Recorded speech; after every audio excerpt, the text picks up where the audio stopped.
Hello guys, welcome back to my channel. In today's video, it's going to be another museum sketching session, and today we're going to the Louvre. It's a rainy day and I decided to go during the weekday where there'd be less people, especially tourists, since it's the end of the summer season, and here I am.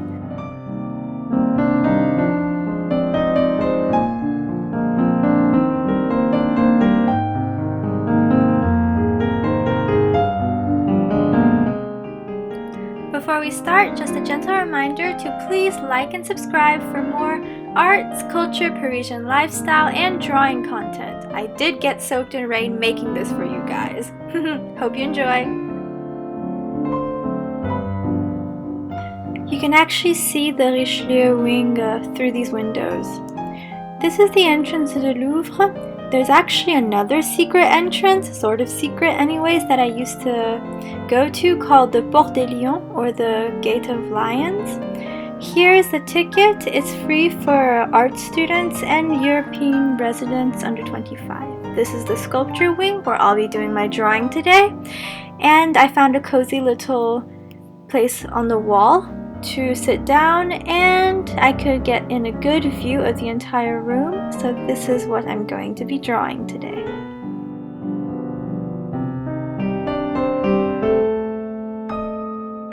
There's a little museum game that I really like to play, especially with sculptures, where I will try to come up with a perfect word or scenario for each expression or each pose of these imaginative or ancient characters. It's a nice vocabulary practice. For example, indignant or vexed or triumphant. And here I just started doing the basic layout of the sketch. You can see I go in for the main angles and I'm looking mostly towards this scene and only looking a little bit on the paper to really get that accuracy as best as I can anyways. So I put in the main angles of the room. Of course, this is one of those parts that should be more accurate. You can't really BS your way through perspective. Yeah, you can BS a lot of details, but perspective not so much. And here I put out some of the main outlines for two people that were sitting on a bench.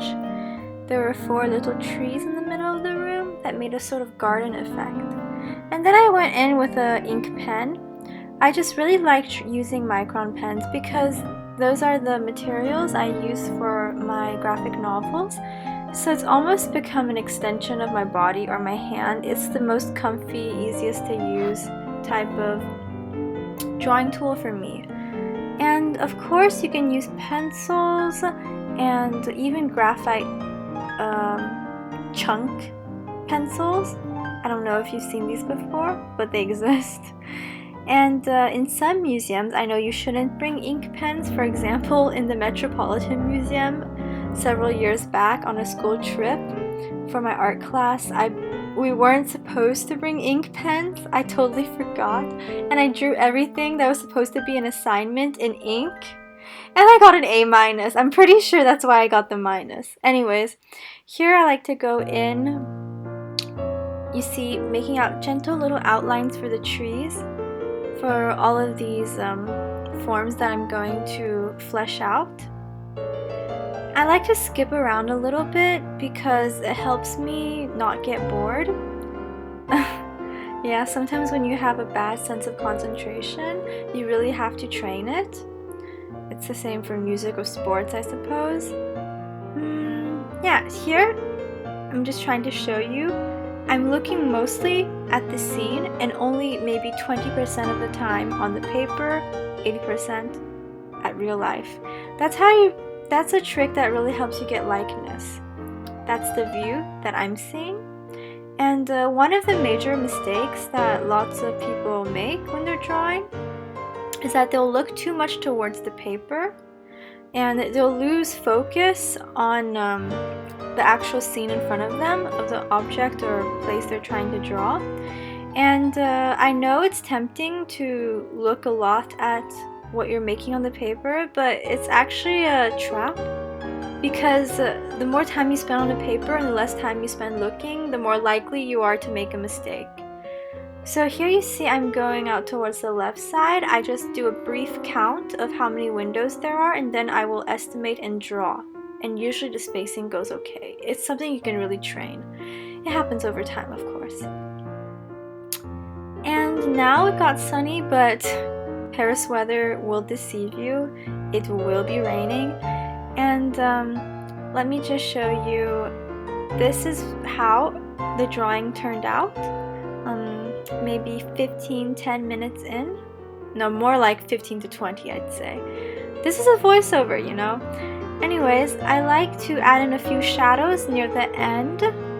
On this one, I got really lazy. I mean, if you sketch for an hour, 2 hours, 3 hours at a time even, you can get a really good detailed drawing. But here, it's more of a casual sketching session. I just wanted to show you some of my tips. So here it is. I do the repetitive shading or value adding through hatching like near the end. And here my hair was humid and I started looking really spiky. That's just how it is. One last little scan of this pretty room. And I go back to my paper. I will write down the place and the date. It's a nice little souvenir, I guess. And it's September, almost back to school, and I'll be making a video of that too. And once I've done that, I put it back into my little folder. And I went to see the other part of the Richelieu courtyards, and it was really cloudy and so dark that the lights automatically came on. Actually, it started raining. You see it's sunny one moment, raining the next. And I really like sculptures. I think going to a sculpture garden, for example, the Musée Rodin or Musée Bourdin, can be really great for figure drawing when you can't just have models on the spot. And here also I really enjoy the Italian wing with grand paintings and this hallway, of course, this iconic hallway. There are lots of mirrors and the classic Italian master paintings, and it's always fun. I just stepped in gangrene water. My shoes are filled with that nasty black water, and I'm just gonna go home. Hope you enjoyed. So by this time I was pretty much already soaked from head to toe, thanks to this bipolar Paris weather. And if you appreciate the video, appreciate what I went through to make it, please like and subscribe for more arts, culture, Parisian lifestyle, humor, and drawing content. That was a little peek at my school on my walk back home. And just look at how much water is going here. It's really amazing. I'll see you soon. Thanks for watching. I hope you enjoyed, as always, and take care of yourself. Have a good day, and bye.